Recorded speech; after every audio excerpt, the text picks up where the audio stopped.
Hello મિત્રો, કેમ છો? મજામાં? આજે આપણે બનાવવાનું છે બેગન ફ્રાય. મસ્ત મજાના નાના નાના દેશી બેગન આવે એવા લીધા છે અને એકદમ સિમ્પલ રીતે આપણે બનાવવાના છે અને એકદમ ઝટપટ બની જશે.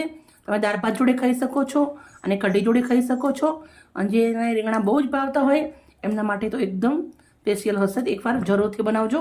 આપણે આવી રીતે એને એક રીંગણના અંદર આવી રીતે 4 કટ લગાવી દેવાના છે. કટ લગાવવાથી શું છે કે આપણને કીડો બીજો હોય તો દેખાઈ જાય અને બગડેલું ના ખવાય.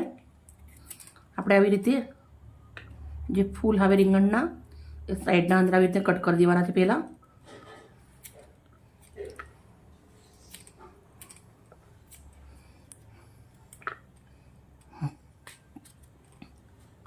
આવી રીતના ચેક કરતા જશું અને કટ કરી કરી વાટકાના અંદર લઈ લેશું. આપણે બધા જ બેગન મેં રેડી કરી દીધા છે. બેગનના અંદર 1 ચમચી હું મીઠું નાખું છું. સાથે આપણે અડધી ચમચી હળદર નાખવાની છે અને 1 ચૂટકી એટલી હિંગ નાખું છું. આપણે લાલ મરચું હાલ નથી નાખવાનું, કેમ કે લાલ મરચું હાલ નાખીએ તો તેલના અંદર ફ્રાય થાય તો બળી જાય, મજા ના આવે. આપણે આવી રીતે પૂરા મસાલા થોડા કરી દઈશું તો અંદર સુધી થોડા આવી રીતે મિક્સ કરીએ એટલે લાગી જશે. કઢાઈના અંદર આપણે તેલ ગરમ કરી દીધું. તેલને સરસ ગરમ થવા દેશું. મસ્ત તેલ ગરમ થઈ ગયું છે. હવે આપણા અંદર બેગન નાખી દઉં છું. તો થોડો અંદર મસાલો પણ સરસ મજાનો લાગી ગયો છે.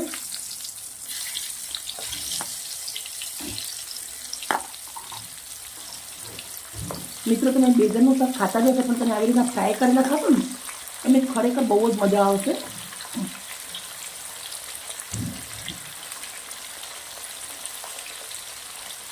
વીઆઈપી સારી હોટલ હોય ને એના અંદર બધું મળે તમને ખાવા માટે. તમે એક ડીશ લો, એક ડીશના અંદર 4 થી 5 આવે પણ એની કિંમત આવે 150 થી 200 રૂપિયા 5 રીંગણની. અને આપણે ખરી ગુજરાતમાં ઢેઢે ફૂટાય મફત. એવા સરસ મજાના ફ્રાય કરશું ને આપણે એકદમ ક્રિસ્પી.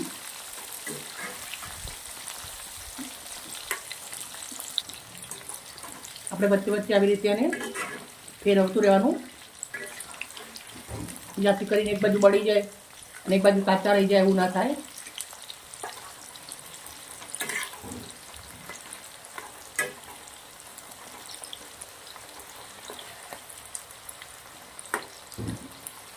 એક પિંક કલરના રીંગણ આવે છે એ પણ બહુ સરસ આવે છે, પણ આ વ્હાઈટ કલરના છે, થોડા દેશી વધારે છે એટલે મેં આનો ઉપયોગ કર્યો છે.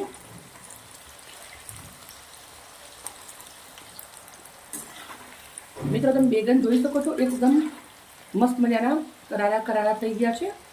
આવી રીતે ચાયણો છે મારા જોડે, ચાયણાના અંદર લઈ લઉં છું. નીચે ચાયણા નીચે એક ડીશ રાખેલી છે તો તેલ બધું એના અંદર નીકળી જશે અને આપણે ચટપટો મસાલો બનાવી દઈશું. આપણે જ્યારે રીંગણા નાખ્યા ત્યારે મસાલો ઉપર નાખ્યો તો થોડો મસાલો એના અંદર બચ્યો છે.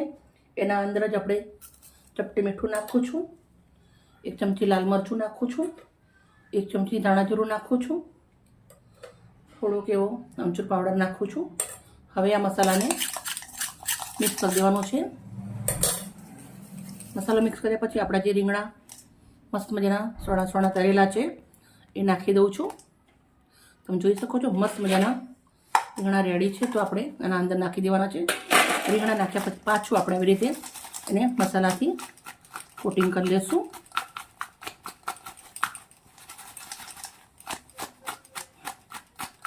બેગન ફ્રાય બની રેડી થઈ ગયું છે. ચલો હવે આપણે સર્વ કરશું.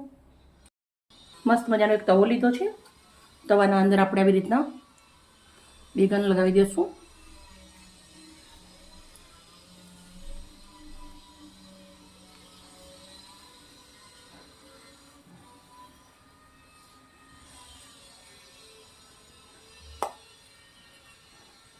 જેટલા સારા દેખાય છે એટલા ખાવામાં પણ જોરદાર લાગે છે. મનપસંદ તમે સજાવી શકો છો આનો.